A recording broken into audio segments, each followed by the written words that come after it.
All right, everyone, I'm going to go ahead and take you through this spreadsheet of how to use our money management spreadsheet and how to really go ahead and manage your Mary Kay money 50, 40, 10.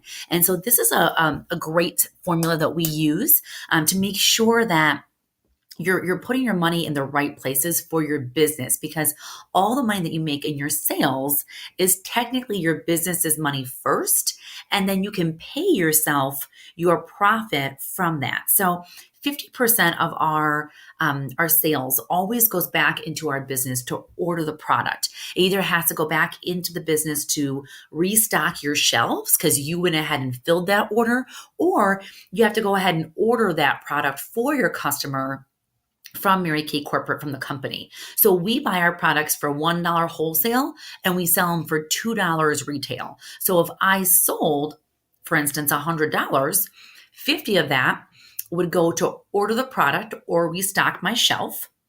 $40, 40% of that would be my profit. And 10% we suggest that you go ahead and use as a Mary Kay savings account in order to build an operating fund for your business. So every viable business has an operating fund, and the 10% savings account pays for things that your business will need as you grow. So company functions, training, postage, anything that you would need as a business expense can come out of that 10% account. And if you're a good consultant and you manage your money this way, 50% going to your business for product, 40% is your profit, 10% is your MK savings so that you can use it for business expenses, you will always be in a good position with your money. Okay, so let's go ahead and go through this spreadsheet. So up here, you guys can see up here to my cursor, this consultant started her business with 2,400 wholesale. So you would go ahead and put your investment here, whatever that investment was.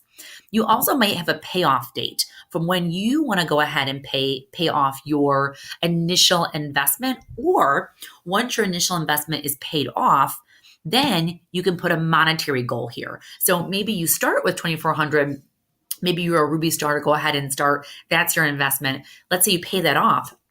What's the next monetary thing that you're needing to save money for? I remember that when I was a new director, I took Justin and I to Paris for our 1 year wedding anniversary. And so I remember putting the amount of money I needed in this monetary goal mark for Paris, and then selling product and working my way towards our goal. So this is your payoff date or your goal date. Then down here, it has all the selling events. So it has mom's party, the date of the party, how many guests were there, what the total sales were there. And then it automatically, in all these pink cells, it automatically calculates your average sales per guest. And then it's in a different order, but it's 10% to savings, 40% is your either your payoff for your investment or your profit.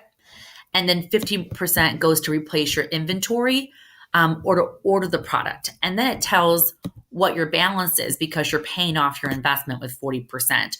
Or if your investment is already paid off, then this 40% is your profit. That's what that you can take and put in your pocket. So let's go through this. So mom's party, 5 guests, 500 in sales. The average is $100 a person. We went ahead and put 10% of 500, which is $50, into savings. 40% goes towards my investment of 2,400, meaning that I only have 2,200 left to pay off. And 50% went to replace my inventory that I sold at mom's party. Okay. Then we have Sarah's party. She had 3 guests. The total sales were 300. The average per person, the 10% going to savings. 40% going to pay off my initial investment. So then it calculates it down over here. And then 50% going to get my product or restock my inventory. So let's just say we had a change here. So let's say Sarah's party was 5 guests, not 35 guests, 5 guests.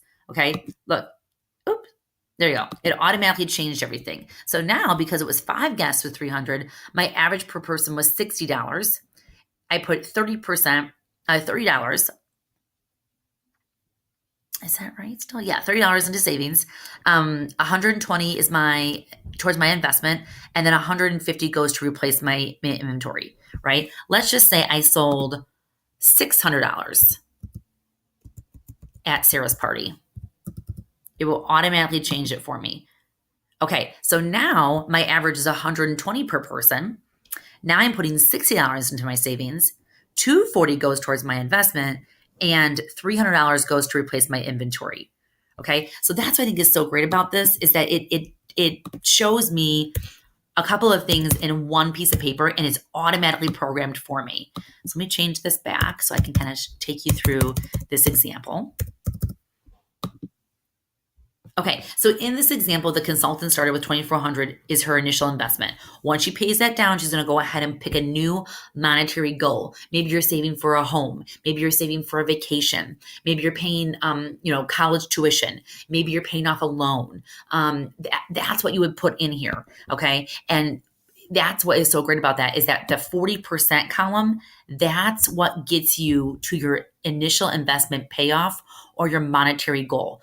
The 10% always goes into savings. Your 50% always goes towards your business, and your 40% is yours to do it what you want with it. So if you go over here and you can see all the different selling events we had, the date, the number of guests, and you go down, it will actually show you the total. So during this time period, I had 65 faces. The total sales were 6,185. Those sales were split up many ways, right? It shows my average per guest, but I ended up with $618.50 in my savings account. I paid off my initial investment of $2,400 with $74 to spare. And I was able to replace my inventory and end up at the next level, which is the Diamond Star. So the Diamond Star level is 3,000 wholesale, and that's what I was able to do. So not only, if you look at this example, it's about a 2.5 month period. So in 2.5 months, the consultant was able to not only pay off her initial investment, but also get herself up to a diamond level so her business is healthy and save over $600, right? So if you look at the recap down here, the consultant began her business at a Ruby Star. Oh, it says in 4 months, but it's less than 4 months. It really started like beginning of January. So, so this is like 2.5 months, right? January, February. Yeah. So in 2.5 months, she grew her business to those, to the 65 customers. She saved over 600. She's now a Diamond Star. But the most important thing is at the end. Now she can choose a new goal, i.e. trip to Paris, with a debt-free business because now you've paid that off. And if you repeat this activity through June 30th, right, she would have $2,474 towards Paris. So if you did this example again, right, so you did this the first time and then you pay off your initial investment and now that 40% is going to where we want, you end up making great money, and that money, $2,474, your profit is now taking you to Paris or paying off debt or paying for a vacation or paying for something for your kids, something for your family. You now have $2,474 towards that goal. So I hope this makes sense. I love this spreadsheet, you guys. I update it. Even if I sell a lip gloss, I update it because I want to know exactly where every penny in my business is going. A little bit of money management. I do have a separate checking account and a separate savings account. They are linked. And what I do is I put 100%. So I would put these $500 in sales into my Mary Kay checking account. I immediately transfer 10% out to my savings account. That'd be $50. Then I transfer 40%. Either I pay off that investment with that account or I transfer it to my personal account because that $200 is my money, right? So I transfer that. And then I use my debit card associated with my Mary Kay checking account to buy my replacement of my inventory. So you will need this spreadsheet and then two separate accounts, a checking account and a savings account to make this work seamlessly. So awesome. I'm so excited that you guys got to watch today.